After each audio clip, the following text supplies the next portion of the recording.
Hello students, this is part 1 of coordinate system. Okay, in this chapter what we have to study, we will study introduction, Cartesian system, plotting a point in the plane if its coordinates are given. Okay, then first we study about introduction.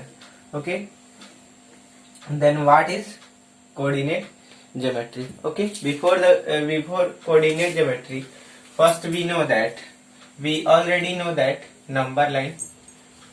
We already know that number line. Okay, what is number line? Then and plotting a point on number line, we also know that. Then उसके लिए हम लोग क्या करते थे कि first of all एक point लेते थे, ठीक है ना, और पॉइंट ले करके, ठीक है, उस पे हम क्या करते थे कि राइट साइड में जितना भी है सारा पॉजिटिव नंबर को डिनोट करते थे, और जो भी जितना भी हमारा नेगेटिव साइड है ऑफ जीरो, उसमें हम क्या करते थे, जीरो के जितना हम लेफ्ट था उस सब में क्या करते थे, हम लोग निगेटिव को डिनोट करते थे। ठीक है, तो अब यहाँ पे एक हम सारा इक्वल डिस्टेंस लेते थे। ठीक है, जो भी हम लेते थे इस एग्जैक्ट पॉइंट से, वो सारा क्या होता था, इक्वल डिस्टेंस पे होता था। ठीक है ना, अब ये जितना ये 0 1 यहाँ से जितना डिस्टेंस हुआ उसको हम क्या ले लेते थे, 1 यूनिट। अब 1 यूनिट आप कितना भी ले सकते हैं, या हो सकता है कि कोई क्या, ये 0, ये 1, ये 2। ठीक है, तो जितना डिस्टेंस लिया उतना ही डिस्टेंस में सब हम क्या करेंगे, उतना ही हम लोग बढ़ जाएंगे। ठीक है, समझ में आ रहा है। तो ये था आपका नंबर लाइन, ये हम लोग ऑलरेडी पढ़ चुके हैं, और इस पे डिनोट करना किसी भी पॉइंट को हम लोग जान चुके हैं। जैसे पॉइंट 3 को डिनोट करना है तो इक्वली हम क्या करेंगे, एक एग्जैक्ट पॉइंट लेंगे। ठीक है, और वहीं से हम लोग क्या करेंगे, राइट साइड में 1 यूनिट हम लोग बढ़ते जाएंगे। ठीक है, और ये आपका हो जाएगा कितना, 3। इसके बाद आते हैं कि अब हम लोग जैसे कि एक हमारे पास रोड है, ठीक है, एक हमारे पास फ्रेंड के घर पहुंचना है। ठीक है, हमको एक क्या करना है, फ्रेंड के घर पहुंचना है, और उस फ्रेंड का घर यहाँ पे एक हमारे पास ये रोड है। ठीक है, एक मेन रोड है, इसमें से हमारे पास जा रहा है रोड, बहुत सारा रोड है। ठीक है, ये हो गया road 1, road 2, road 3, road 4, road 5।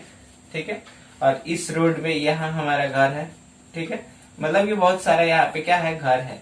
ठीक है, और अब इस घर, जैसे कि आपके फ्रेंड का घर कहीं ना कहीं इस पे है, इसी में कहीं ना कहीं आपके फ्रेंड का घर है, तो हम क्या करेंगे कि यहाँ पे जैसे कि अगर हमको पता करना है कि मेरे फ्रेंड का घर कहाँ है, तो क्या करेंगे, अगर ऐसे कर दिया जाएगा कि जाइए यहाँ पे है आपका फ्रेंड का घर, तो ढूंढने में क्या होगा, थोड़ा सा परेशानी होगा। अगर बोल दे क्या कि रोड 5 में आपका क्या है, फ्रेंड का घर है, तो आप जाइएगा रोड 5 पे। ठीक है, यहाँ रोड 5 पे जाइएगा और देखिएगा, तो फिर भी क्या होगा, थोड़ा सा आपको प्रॉब्लम होगा खोजने में। समझ में आ रहा है, कहीं ना कहीं आप जा करके सबसे पूछना पड़ेगा कहाँ है। अगर यहीं पे हम क्या करें कि अगर इस सब में हमको हाउस का नंबर पता हो, ठीक है, अगर हमारे पास क्या हो कि हाउस का नंबर भी पता हो, ठीक है, तो हम क्या कर सकते हैं, इजिली पता कर सकते हैं कि उस फ्रेंड का घर क्या है। ठीक है, जैसे मान लीजिए क्या कि हाउस नंबर 5 कितना है, house number 5, road number house number 3, ठीक है, और रोड नंबर 5 में क्या है, हमारे फ्रेंड का घर है। तो ये कितना इजी रहेगा हमको फाइंड करने में, ये बहुत ही इजी रहेगा क्या कि ये हमारा हाउस नंबर है, और रोड नंबर इतना और हाउस नंबर इतना में क्या है, उसका घर है।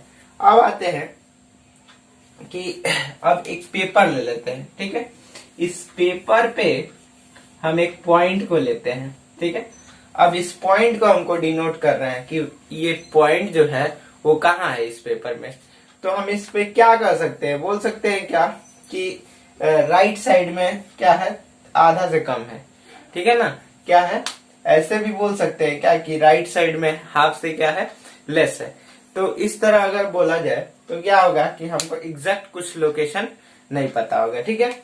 अब बोले क्या कि राइट साइड में क्या है, हाफ से लेस है, और अप साइड में जो है वो क्या है आपका, मोर देन हाफ है, ठीक है। अगर हम बोले क्या कि राइट साइड में क्या है, लेस देन हाफ है, और अप साइड में क्या है आपका, मोर देन क्या है, हाफ है, ठीक है। तो भी क्या होगा कि पता करने के लिए अब यहाँ से लेस देन हाफ यहाँ कहीं होगा, ठीक है। अब इस पे और फिर इस पे कहाँ होगा, यहाँ भी हो सकता है, यहाँ भी हो सकता है, बहुत सारा जगह हो सकता है, ठीक है। तो अब क्या करेंगे, तो भी क्या करना है कि क्या करेंगे कि अगर इसको पता करना हो तो हम इजिली पता नहीं कर पाएंगे, ठीक है। तो इसके लिए क्या करते हैं कि एक हम एग्जैक्ट पॉइंट लेते हैं और यहाँ से हम कुछ यूनिट ले लेते हैं, 1 2 3 4 यूनिट, और ऊपर साइड में भी 1 2 3 4 5 6 यूनिट, ठीक है।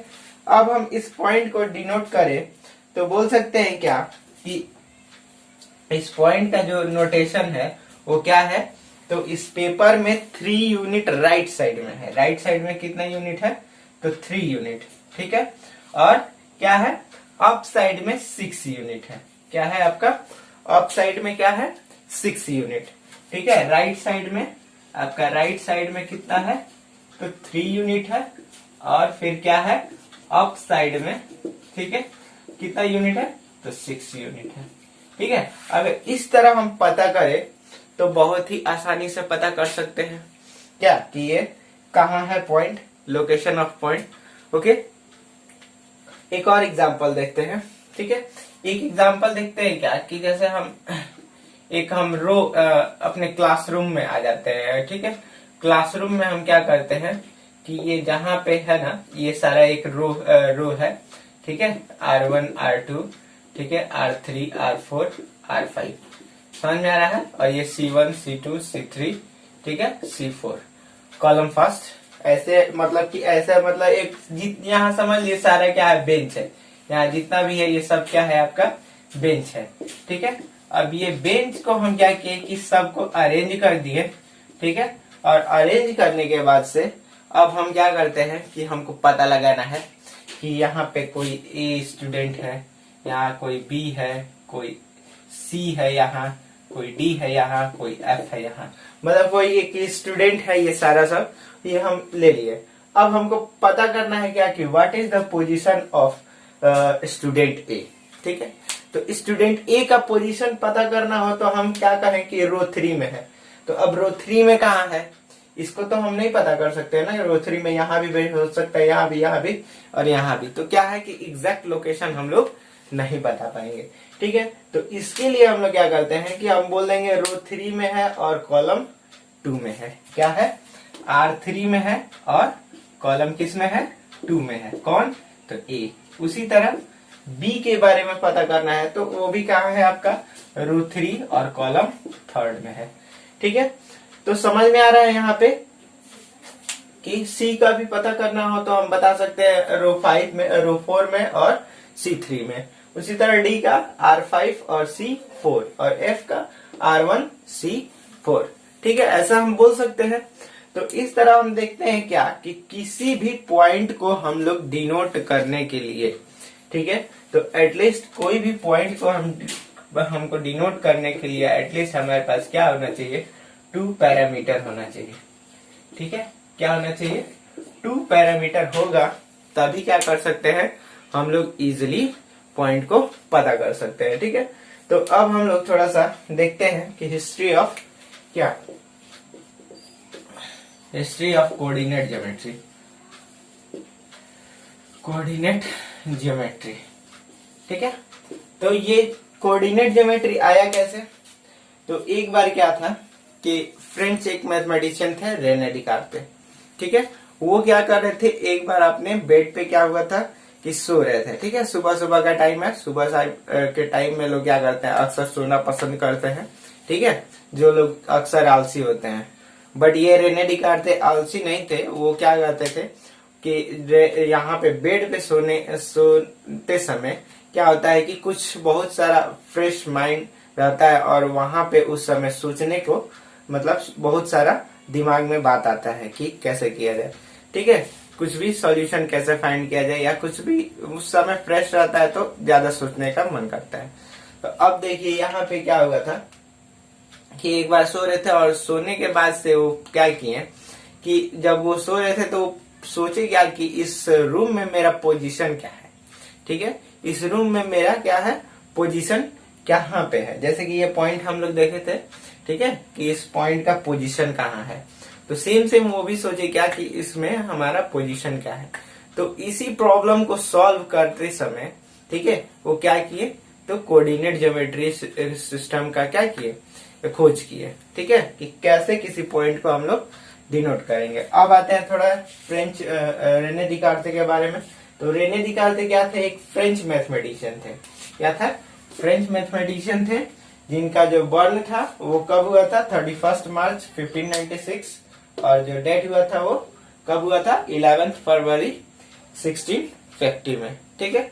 इसके बाद से क्या था कि वो कहाँ जन्म हुआ था, जन्मे थे तो ले हाई एंड टूरेन, ठीक है। और अब जो इसका जो नाम है, अभी जो इसका पता है वो क्या हो गया, अब इनके नाम के मतलब कि से पता हो गया है उसका, उस जगह का नाम, ठीक है।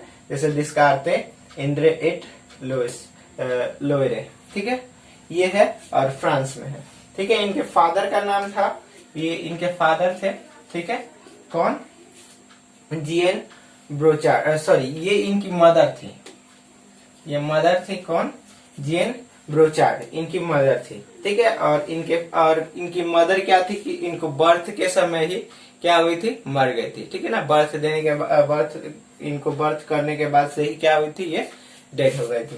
इसके बाद है क्या, जोइसिम, ठीक है, ये इनके फादर थे। कौन थे ये, फादर थे। और ये क्या थे कि ब्रिटेनिक पार्लियामेंट के एक मेंबर थे, ठीक है। और ये जो थे रेने डिकार्ते ग्रेजुएट हुए थे कब, तो 1614 में। कब ग्रेजुएट हुए थे, 1614 में ग्रेजुएट हुए थे। और आफ्टर ग्रेजुएशन वो क्या मतलब कि उनके फादर का जो मतलब सोचे थे कि मतलब कि मेरा बेटा क्या था क्या हो तो एक लॉयर बने, ठीक है। तो उसके लिए वो क्या किए 1615 से लेकर के 1616 तक यूनिवर्सिटी ऑफ पोइटर्स, ठीक है ना, पोइट्रीज इन समझ में आया। तो यहाँ से वो क्या किए एलएलबी किए, ठीक है, यहाँ से ये क्या किए एलएलबी किए, ठीक है। इनके फादर का जो था ड्रीम था क्या कि वो एक लॉयर बने, तो वो यहाँ से एलएलबी का डिग्री यहाँ से लिए। उसके बाद से बट उनका जो एम था वो क्या था कि उनका एम था कि वो एक क्या जाए मिलिट्री में जाए, ठीक है। तो मिलिट्री में जाए तो वो क्या किए कि 1968 में Dutch states army of Morris of नासूर, ठीक है ना, जो कि क्या आता था प्रिंस ऑफ ऑरेंज के मतलब ये था साम्राज्य था, ठीक है ना। तो वो वहां पे क्या किए ज्वाइन किए, ठीक है, आर्मी में। और वहां पे बहुत सारा युद्ध मतलब कुछ युद्ध हुआ और उस युद्ध में क्या हुआ कि जीते और उनको लेफ्टिनेंट कर्नल से नवाजा गया, ठीक है। और उस समय जो वो ड्यूटी करते थे उस समय जो भी था समय बचता था वो उसमें क्या करते थे मैथमेटिक्स का मतलब कि वहां पे मैथमेटिक्स पढ़ते थे, ठीक है। अब वो वहां से जब इनका ये ड्रीम पूरा हुआ तो उसके बाद से क्या किए 1620 में क्या किए वो वहां पे उसको आर्मी को छोड़ दिए, ठीक है। और छोड़ने के बाद से फिर क्या करने लगे अपना पढ़ाई करने लगे, ठीक है। और पढ़ाई करने के समय ये क्या किए कोऑर्डिनेट ज्योमेट्री का खोज किए और इनको फादर ऑफ क्या कहते हैं कोऑर्डिनेट ज्योमेट्री कहते हैं रेने डिकार्ते को, ठीक है। तो रेने डिकार्ते को फादर ऑफ ज्योमेट्री। और ये क्या किए कि जो भी प्रॉब्लम था, ठीक है ना, ज्योमेट्रिकली प्रॉब्लम को एल्जेब्रिक से सॉल्व किए। ज्योमेट्रिकल प्रॉब्लम को क्या किए तो एल्जेब्रिक में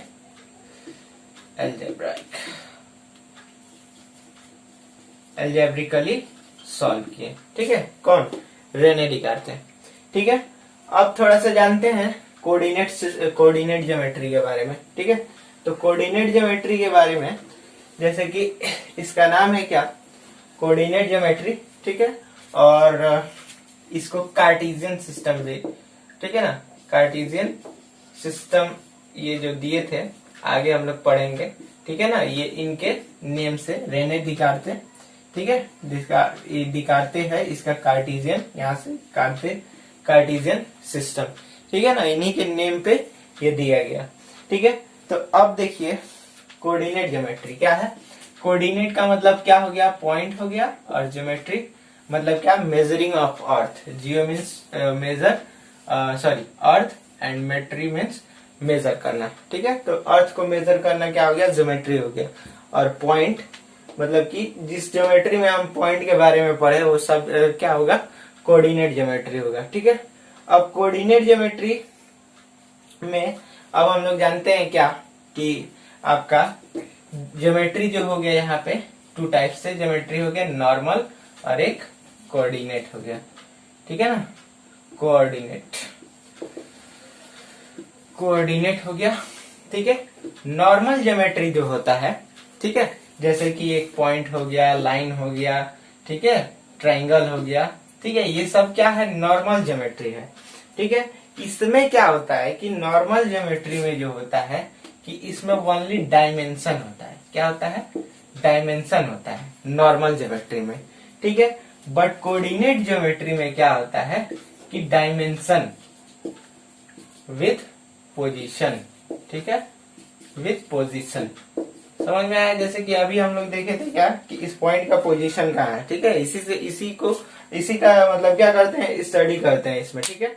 तो डायमेंशन विथ पोजीशन क्या होगा, कोऑर्डिनेट ज्योमेट्री कहलाएगा। जैसे यहीं पे एक ट्रायंगल है, तो इस ट्रायंगल का बस हमारे पास क्या है, सब सारे साइड का लेंथ है।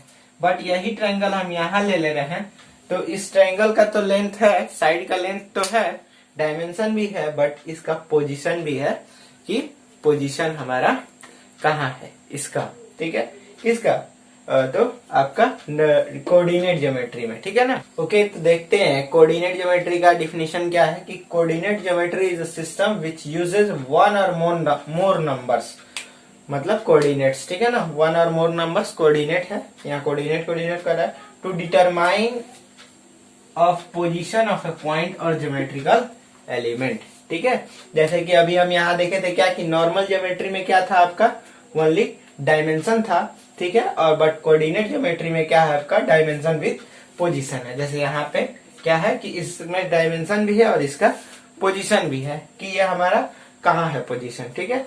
तो ये क्या है, केवल एक पॉइंट के लिए भी हो सकता है और या फिर ज्योमेट्रिकल एलिमेंट के लिए भी। जस्ट इसके पहले हम लोग यहाँ पॉइंट दिए थे, ठीक है, तो ये दोनों के लिए हो सकता है, ठीक है।